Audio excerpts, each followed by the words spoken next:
PM Modi चीन के दौरे पर गए, पुतिन और शी जिनपिंग से मिले।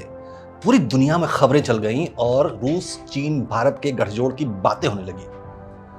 और अब आगे देखिए, कुछ दिनों पहले तक भारत से दोस्ती की दुहाई देने वाले ट्रंप आज हमारे दुश्मन नंबर 1 दिखाई दे रहे हैं।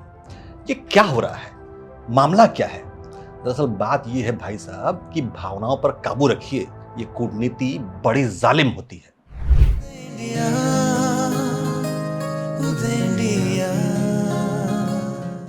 नमस्कार, उदय इंडिया डिजिटल में स्वागत है आपका। मैं हूं अंशुमान आनंद। दुनिया का हर देश अपनी जरूरतों के हिसाब से अपनी विदेश नीति तय करता है, जिसमें उस देश के राष्ट्रीय हित और अनहित सबसे महत्वपूर्ण होते हैं, ना कि किसी तरह की निजी सम्मान या भावनाएं।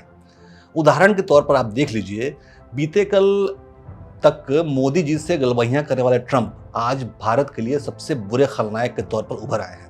जो ट्रंप मोदी को अपना दोस्त बताते नहीं थकते थे, आज वही मोदी ट्रंप का फोन तक नहीं उठाते। टैरिफ विवाद को लेकर भारत अमेरिका के बीच तल्खियां बहुत ज्यादा बढ़ गई हैं।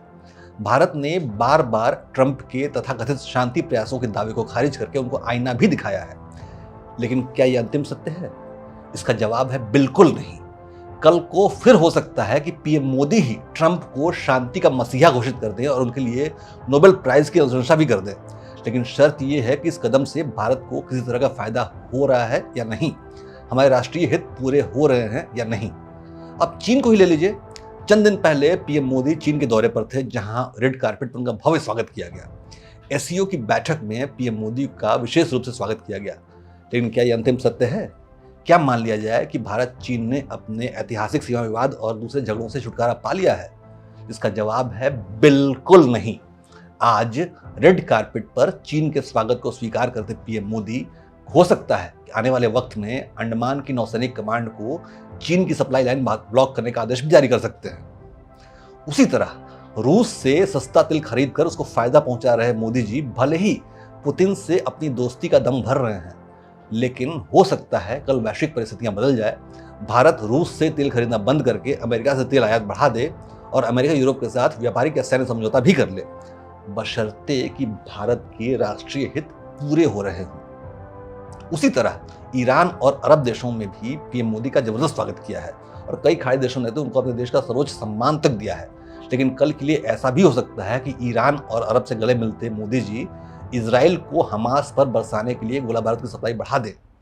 हालांकि ये सब काल्पनिक परिस्थितियां हैं, लेकिन विदेश नीति और कूटनीति ऐसे ही चलती है।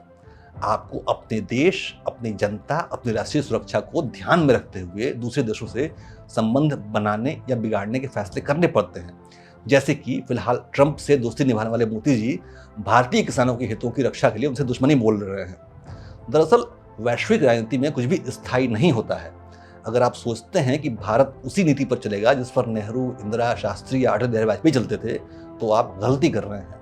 दरअसल विदेश नीति का आधार ही होता है प्रतिसंतुलन द्वारा संतुलन स्थापित करना, और यही मोदी सरकार की विदेश नीति का मुख्य आधार भी है। इसीलिए भावनाओं पर काबू रखिए, ये कूटनीति बड़ी जालिम होती है। जय हिंद, जय भारत।